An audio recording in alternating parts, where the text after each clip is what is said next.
ಯೋಗೇಶ್ ಗೌಡ ಕೊಲೆ ಕೇಸ್ನ ದೋಷಿಯಾಗಿರೋ ಶಾಸಕ ವಿನಯ್ ಕುಲಕರ್ಣಿ ಜೀವ ಕೈಯಲ್ಲಿ ಹಿಡ್ಕೊಂಡು ಕೂತಿದ್ದಾರೆ.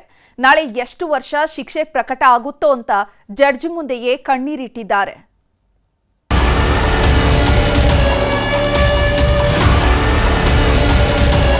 ನ್ಯಾಯಾಲಯಕ್ಕಂತೂ ಧನ್ಯವಾದ ಹೇಳ್ತೇವ್ರಿ.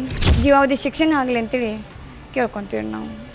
ಯಾರ್ಯಾರು ಸತ್ಯದ ಪರವಾಗಿ ಧ್ವನಿ ಎತ್ತಿದ್ರು ಅವರ ಧ್ವನಿ ಹತ್ತಿಕ್ಕುವಂತ ಕೆಲಸವೇನು ಮಾಡಿದ್ರು. ಪ್ರಜಾಪ್ರಭುತ್ವ ವ್ಯವಸ್ಥೆಯಲ್ಲಿ ಕಾನೂನಿಗಿಂತ ದೊಡ್ಡವರು ಯಾರೂ ಇಲ್ಲ ಅಂತ ಮಾನ್ಯ ನ್ಯಾಯಾಲಯ ತೋರಿಸಿಕೊಟ್ಟಿದೆ. ನ್ಯಾಯಾಂಗ ತೀರ್ಪು ಕೊಟ್ಟಿದ್ದಕ್ಕೆ ನಾವು ತಲೆಬಾಗಲೇಬೇಕು. ವಿನಯ್ ಕುಲಕರ್ಣಿಗೆ ಕ್ಷಣ ಕ್ಷಣಕ್ಕೂ ಹೆಚ್ಚುತ್ತಿದೆ ಎದೆ ಬಡಿತ. ಕಠಿಣ ಶಿಕ್ಷೆಯ ಭೀತಿ ಕಣ್ಣೀರಿಟ್ಟ ವಿನಯ್ ಕುಲಕರ್ಣಿ. ನಮ್ಮ ನ್ಯಾಯಾಂಗ ವ್ಯವಸ್ಥೆ ಮೇಲೆ ಇವತ್ತಿಗೂ ಜನ ನಂಬಿಕೆ ಇಟ್ಟುಕೊಂಡಿರೋದು ಇದೇ ಕಾರಣಕ್ಕೆ. ಕೋರ್ಟ್ ಕಟಕಟೆಯಲ್ಲಿ ನಿಂತಾಗ ಮೇಲು ಕೀಳು ಅನ್ನೋದಿರಲ್ಲ, ಬಡವ ಶ್ರೀಮಂತ ಅನ್ನೋದನ್ನು ನೋಡಲ್ಲ. ಮಾಡಿದ ಪಾಪಕ್ಕೆ ತಕ್ಕ ಪ್ರತಿಫಲ ಅನುಭವಿಸಲೇಬೇಕು.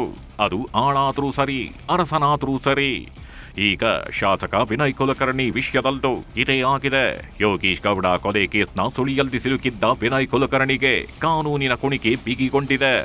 ಈಗಾಗಲೇ 17 ಜನರ ಜೊತೆ ವಿನಯ್ ಕುಲಕರ್ಣಿ ಸಹ ದೋಷಿ ಅಂತ ತೀರ್ಪು ಕೊಟ್ಟಾಗಿದೆ. ಇನ್ನೇನಿದ್ರು ಜೀವಾವಧಿ ಶಿಕ್ಷೆಯೋ ಅಥವಾ ಕ್ಷಮೆ ಇಲ್ಲದ ಜೀವಿತಾವಧಿಯೋ ಅನ್ನೋದಷ್ಟೇ ಗೊತ್ತಾಗಬೇಕು. ಹೀಗಾಗಿ ವಿನಯ್ ಕುಲಕರ್ಣಿಗೆ ಒಂದೊಂದು ಕ್ಷಣವೂ ಒಂದೊಂದು ಯುಗದಂತೆ ಭಾಸವಾಗ್ತಿದೆ. ಇವತ್ತು ಜಡ್ಜ್ ಮುಂದೆ ಬಂದು ನಿಂತ ವಿನಯ್ ಕುಲಕರ್ಣಿ ಬಿಕ್ಕಿ ಬಿಕ್ಕಿ ಅತ್ತಿದ್ದಾರೆ. ನಿನ್ನೆ ವಿನಯ್ ಕುಲಕರ್ಣಿ ದೋಷಿ ಅನ್ನೋ ತೀರ್ಪು ಹೊರಬಿದ್ದಿತ್ತು.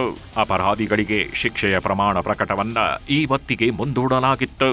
ಹೀಗಾಗಿ ಅಪರಾಧಿಗಳ ಕೋರ್ಟಿಗೆ ಕರ್ಕೊಂಡು ಬರಲಾಯಿತು.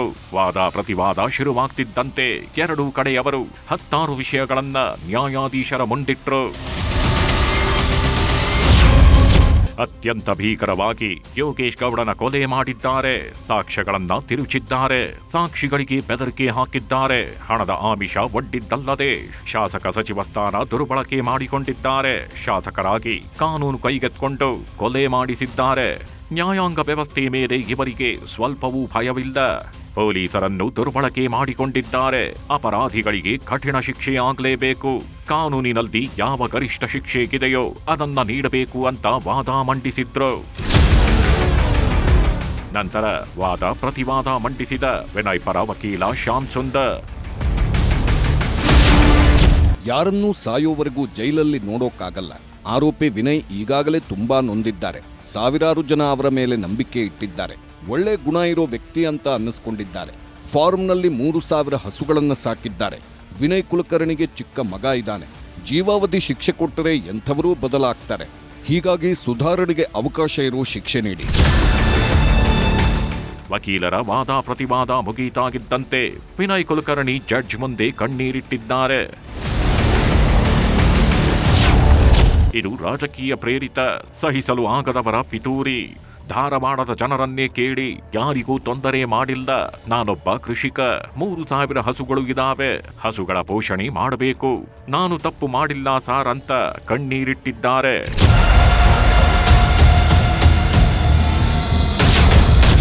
ಜೀವಾವಧಿ ಶಿಕ್ಷೆಗೆ ಯೋಗೇಶ್ ಗೌಡ ಕುಟುಂಬ ಪಟ್ಟು.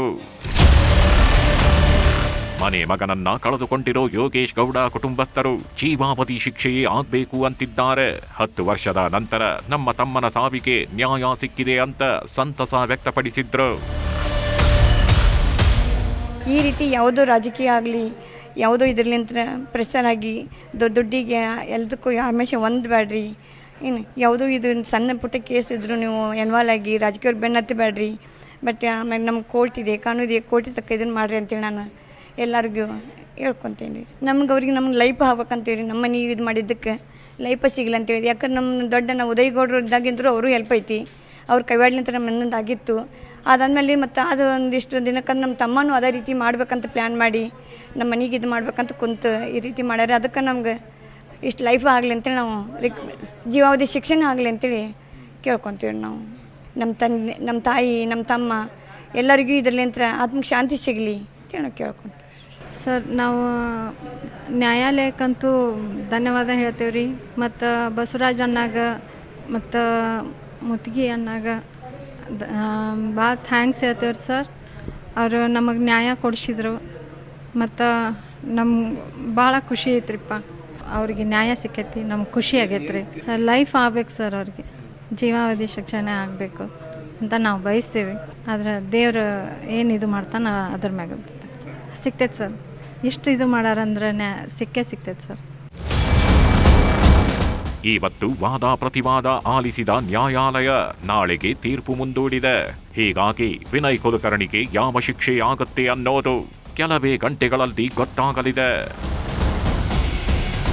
Bureau report, news 18.